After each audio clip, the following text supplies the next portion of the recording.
He was in the hospital for 6 out of the first 8 months of the year, and that's when I stopped acting. He went in the hospital on December 30th, and he died on January 5th. For nearly 3 decades, Gary Sinise was one of the most recognizable and dependable faces in American film and television. Audiences knew him as a war hero, a forensic investigator, a president, a soldier, and every man who could carry a scene with quiet intensity. He built a career on steady, unflashy excellence, the kind of actor directors trusted to show up prepared and leave everything on the set.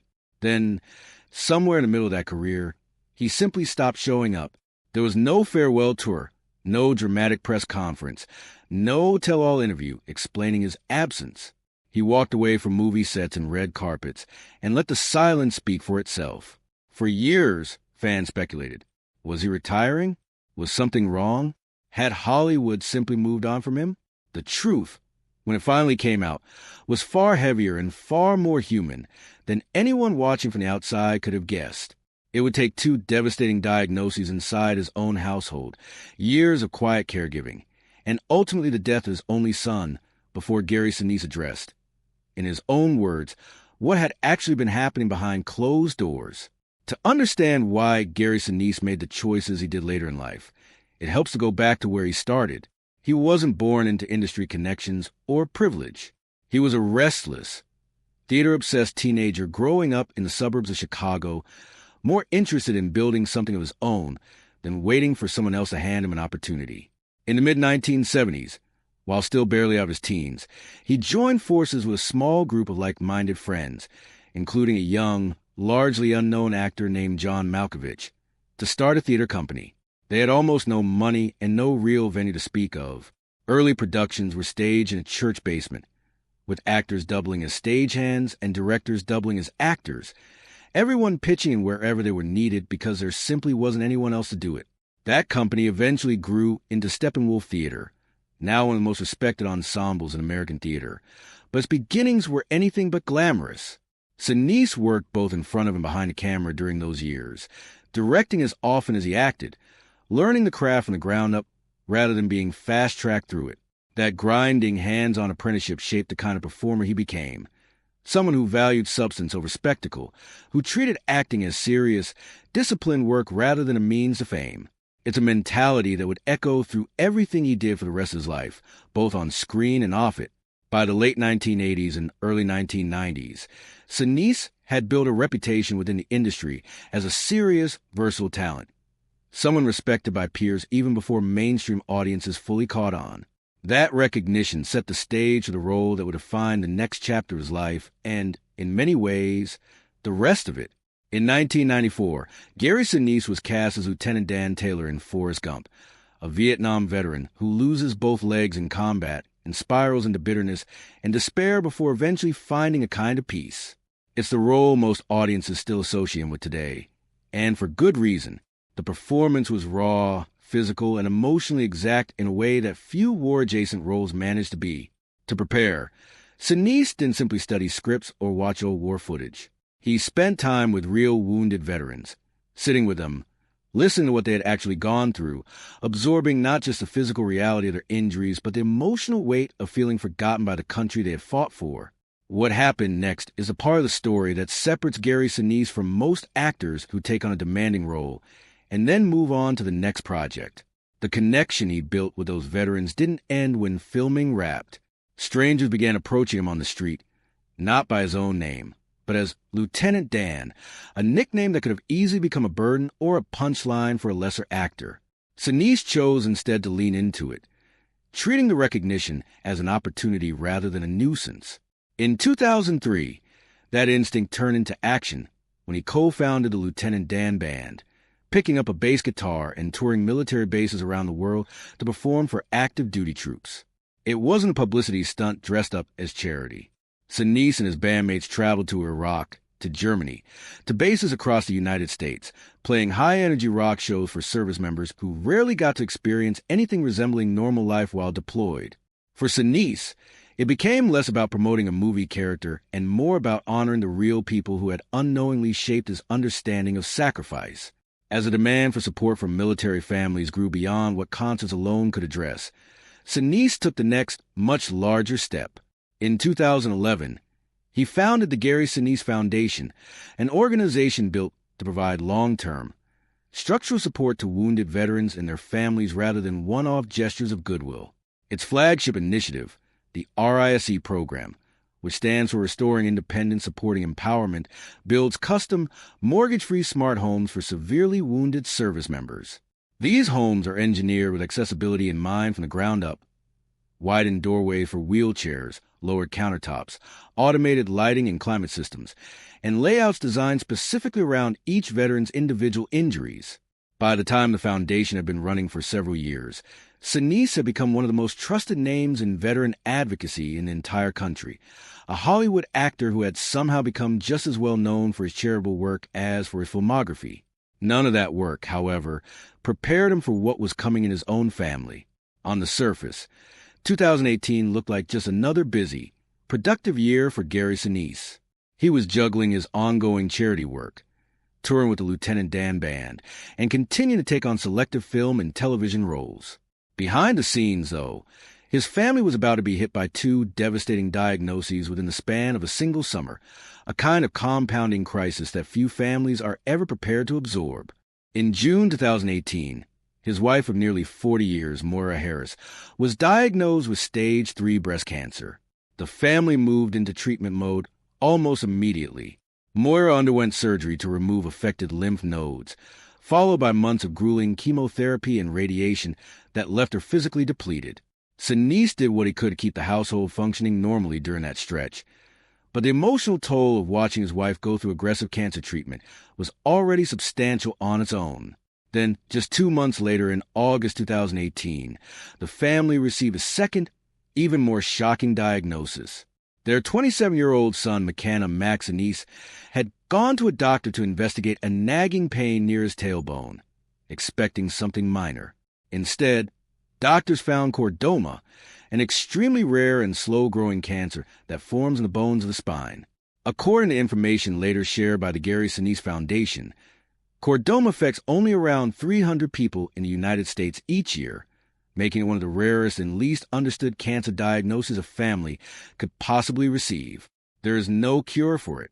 In the space of a single summer, Gary Sinise went from managing a full, demanding career to simultaneously caring for a wife undergoing cancer treatment and a son facing a disease that even specialists rarely encounter in their careers. Moira would eventually complete her treatment and see her cancer go into remission, a genuine, hard-fought victory for the family after months of uncertainty. But there was little time to exhale. Follow-up scans on Max soon revealed that his tumor, rather than responding fully to initial treatment, was beginning to spread, setting the stage for a much longer and more brutal fight than anyone in the family had initially anticipated. Chordoma is a particularly cruel disease precisely because of how unevenly it responds to treatment. Sinise later explained the odds in stark terms. In roughly 70% of cases, the initial tumor can be surgically removed and the patient goes on to live cancer-free. In the remaining 30%, the disease returns and spreads, often in ways that are difficult to fully control. Mac fell into that harder, less forgiving category, and what followed was years of surgeries, temporary progress, and painful setbacks. In September 2018, Mac underwent his first major operation to remove the primary tumor from his spine. It seemed, for a moment, like a step in the right direction.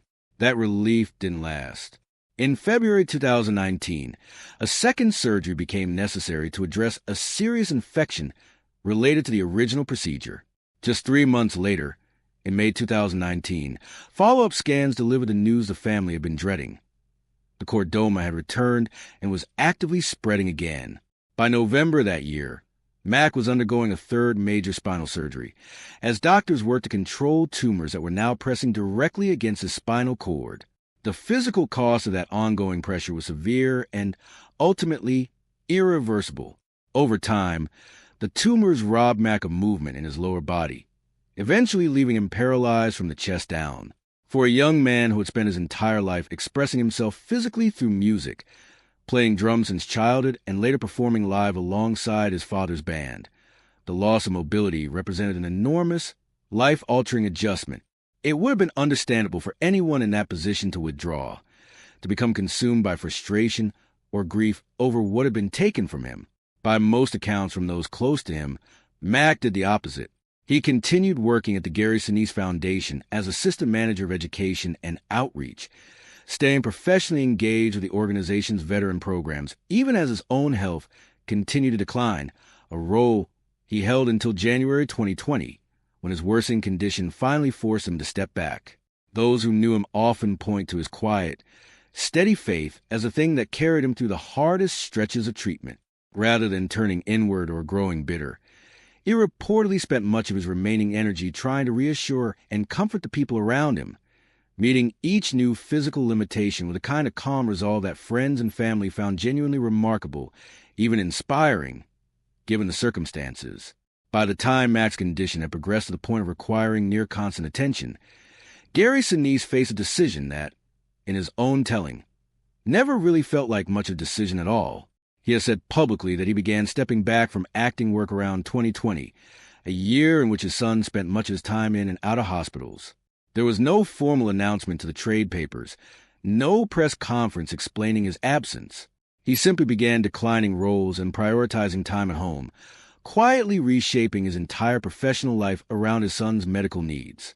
In his own words, Sinise has described throwing everything he had into trying to find some kind of breakthrough or miracle for Mac, explaining that he didn't want his son spending his limited energy worrying about the logistics of the next treatment. He took that burden on himself instead, describing his role during this period almost like an air traffic controller, managing an overwhelming constant stream of medical appointments, test results, medication schedules, and specialist consultations so that Mac could focus what strength he had left on the fight itself rather than the administrative weight surrounding it. It was exhausting, unglamorous work, the kind that happens entirely outside of any spotlight, and Sinise did it without public acknowledgement or complaint for years. The strain on the family didn't stop there, either. During the same stretch, Sinise's elderly father suffered a serious stroke, leaving his mother suddenly unable to manage on her own. For a period of years, Gary Sinise was effectively caring for 2 generations of his family simultaneously, an ailing son on one side, aging parents on the other, all while his wife was still recovering from her own cancer battle. It was a kind of overlapping, multi-front crisis that would stretch any family to its limits, and Sinise navigated it almost entirely out of public view, never using it as a talking point or a reason for sympathy. To make that load more manageable, the family made a major life change in 2021, relocating from California to Nashville, Tennessee. The move wasn't framed as some symbolic rejection of Hollywood. It was practical.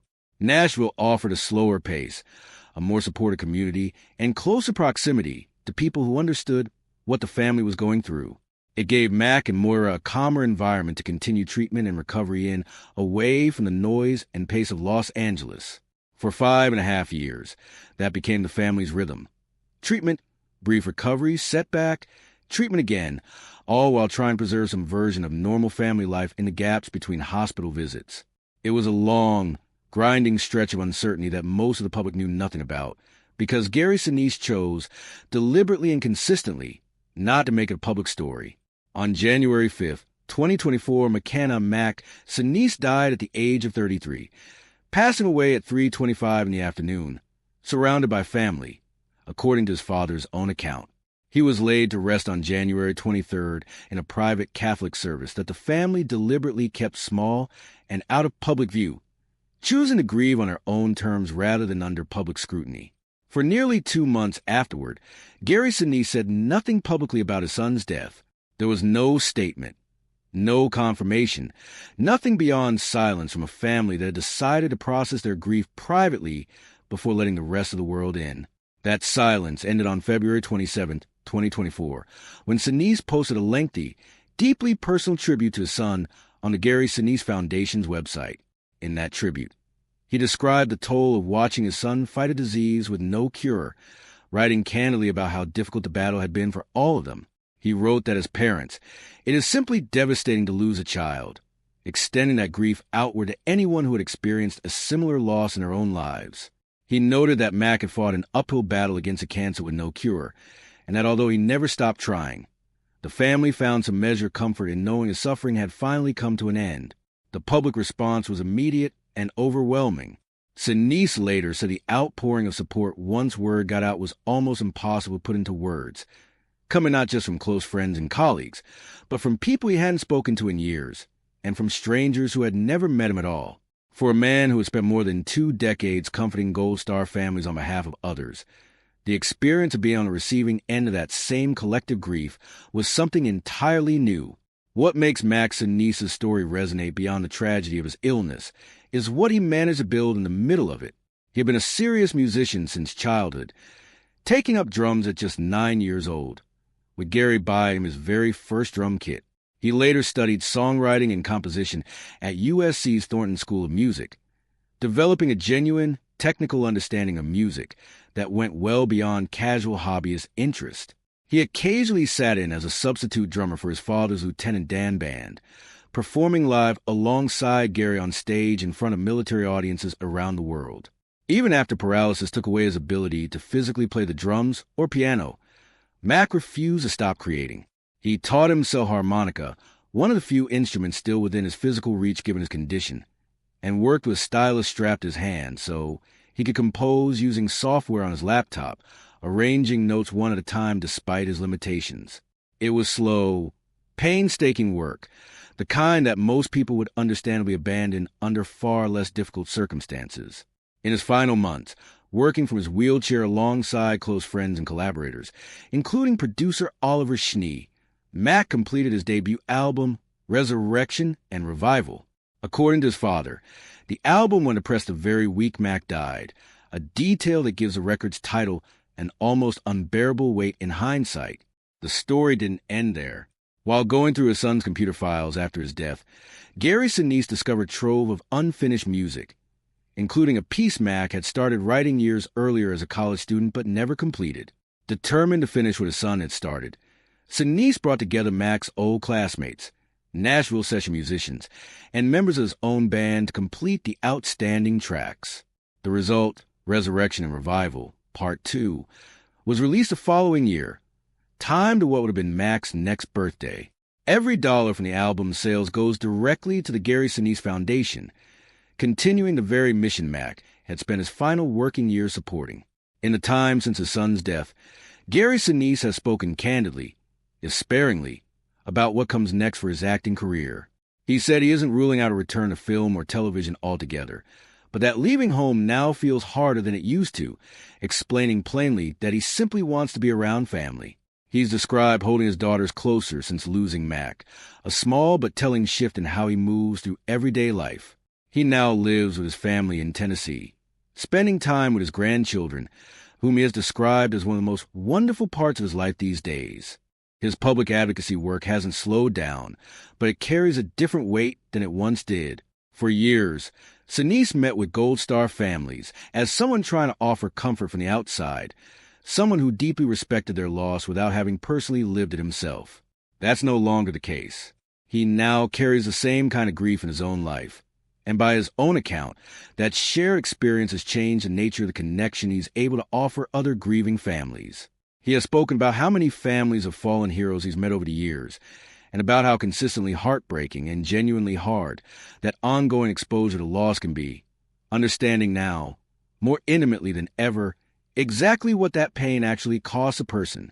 He still performs with the Lieutenant Dan band, still steps on stage with a bass guitar in front of troops overseas and at bases back home, continuing a tradition that Mac himself was once part of as a substitute drummer standing beside him.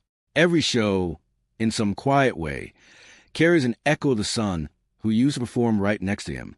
What sets Gary Sinise's story apart isn't simply that tragedy struck his family, painful and significant as that story is entirely on its own. It's the choice he made in response to it. At a point when his acting career was still very much active, when major studios still wanted him for roles, he chose to step back without ever asking for recognition or sympathy for the sacrifice involved. He didn't frame the decision as heroic or noteworthy. He framed it as obvious, as the only reasonable choice available to a father in his position. That instinct, to quietly do the hard, unglamorous work of caregiving rather than perform grief or sacrifice for an audience, runs consistently through Gary Sinise's entire adult life. It's the same instinct that led him to spend weeks with wounded veterans before ever stepping in front of a camera to play Lieutenant Dan. It's the same instinct that turned a single fictional role into a decades-long, hands-on commitment to military families around the world. And it's ultimately the same instinct that led him to walk away from Hollywood almost entirely when his own family needed him most, without ever making his absence about himself. Gary Sinise's story doesn't offer a neat, comfortable ending, and it was never going to. His son is gone. The disease that took him remains incurable, and roughly 90 Americans a year are still likely to receive some version of the same diagnosis that changed the Sinise family's life forever. But what Gary Sinise chose to do with that pain, finishing his son's unfinished music, doubling down on the Foundation's mission, and showing up differently for other grieving families than he ever could before, offers something rarer and more durable than a happy ending. It offers a portrait of what it actually looks like to put family above everything else, not in a single dramatic gesture, but across years of quiet, difficult, largely unseen choices made when almost no one was watching. It leaves behind a question worth sitting with long after the story ends. If you were standing where he stood, career at its absolute peak, family in genuine crisis, would you have had the courage to walk away the way he did, and to do it without ever needing anyone to know?